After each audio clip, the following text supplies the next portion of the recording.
ជនសង្ស័យពីអ្នកត្រូវបានសមត្ថកិច្ចឃាត់ខ្លួនបន្ទាប់ពីពួកគាត់បានប្រាអំពើហិង្សាដោយយកផ្ទះខ្លាញ់ដែលកំពុងតែជះចាក់គឺកំពុងតែពុះយកទៅជះចាក់គឺទៅលើជនរងគ្រោះ4នាក់បណ្ដាលឲ្យរងរបួសហេតុការណ៍គួរឲ្យរន្ធត់ខាងលើកាលឡើងកាលពីវេលាម៉ោង4:10នាទីថ្ងៃទី13ខែសីហាឆ្នាំ2015ស្ថិតនៅចំណុចចាក់គឺច្រកចូលផ្សារដេប៉ូនៅតាមបណ្ដោយផ្លូវ215ក្រុមទី23សង្កាត់ផ្សារដេប៉ូទី1ខណ្ឌទូកកជនសង្ស័យទី1មានឈ្មោះចាក់គឺច័ន្ទនឿនហៅសឿនភេទប្រយុ31-32ឆ្នាំជនជាតិខ្មែរមុខរបរជាអ្នករត់ម៉ូតូកង់3ស្នាក់នៅផ្ទះលេខ42ចាក់គឺអឺធូផ្លូវ138ក្នុងសង្កាត់ផ្សារដេប៉ូទី2ខណ្ឌទូកកជាអ្នកយកផ្ទះខ្លាញ់មកជះចំណែកឯជនដៃដើមម្នាក់ទៀតនោះគឺមានឈ្មោះសំម៉ានីនហើយចយភេទប្រយុ32ឆ្នាំមុខរបរជាអ្នករត់ម៉ូតូឌុបដូចគ្នាស្នាក់នៅក្នុងផ្ទះលេខ132ស្រីចាគឺផ្លូវ215ក្នុងសង្កាត់វាវុនខណ្ឌ7មករាជាអ្នកបង្កហេតុមុនគេជនរងគ្រោះនៅក្នុងករណីខាងលើនេះគឺមាន4នាក់ទី1មានឈ្មោះឡុងគីយ៉ាចាគឺមុខរបរជានៅផ្ទះហើយស្នាក់នៅក្នុងសង្កាត់ចាគឺសង្កាត់ចំចៅខណ្ឌពោធិ៍សែនជ័យរាជធានីភ្នំពេញគឺរងរបួសខ្នងទី2មានឈ្មោះអុកសំអែលភេទប្រុសអាយុ31ឆ្នាំជាអ្នករត់ម៉ូតូកង់3ហើយស្នាក់នៅក្នុងខណ្ឌច្បារអំពៅហើយរងរបួសចំចាក់គឺស្មានិងដៃម្ខាងទៀតបើយោង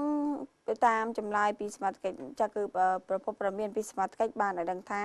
មុនពេលកាត់ហេតុជនសង្ស័យទាំងពីរនាក់បានឈប់រមាក់ម៉ូតូកង់3ដឹកម៉ួយពេលនោះឈ្មោះច័ន្ទសឿនបានទិញកាហ្វេផឹកហើយក៏បានបោះកែវចាគឺជ័រហ្នឹងសម្រាប់ដាក់កាហ្វេនៅចំកន្លែងឈ្មោះសំម៉ានីនហៅចយឈប់រមាក់ម៉ូតូកង់3ហៅម៉ួយដោយចោទប្រកាន់ថាឈ្មោះច័ន្ទធឿនចាគឺបានបោះកែវ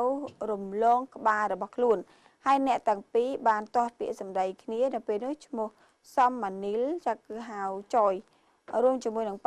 ពួក2អ្នកទៀតបានស្ទុះមកវាយលើឈ្មោះសឿនទៅឈ្មោះសឿននោះចាគឺបានស្ទុះទៅយកផ្ទះខ្លាញ់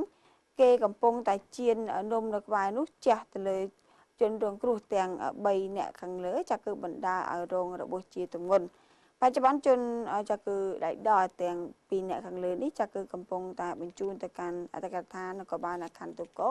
និងសាងសំណុំបន្តបញ្ជូនទៅកាន់តុលាការចាគឺតេតិនទៅនឹងករណីឆ្លោះប្រកែកគ្នាបន្តិចបន្តួចតែប៉ុណ្ណោះឈានទៅដល់ការប្រាអំពើហិង្សារហូតទៅដល់យកផ្ទះ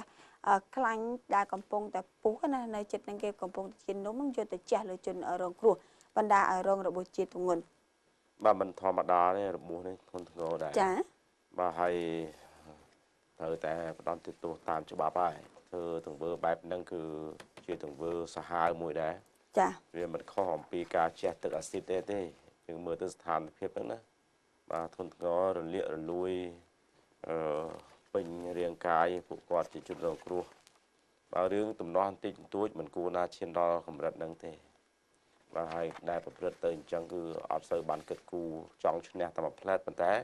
ខ្លួនឯងហ្នឹងបើមិនគុកក៏រត់ចោលស្រុកដែរចាបាទសំខាន់គឺថាសមត្ថកិច្ចយើងលោកអនុវត្តតាមច្បាប់បាទ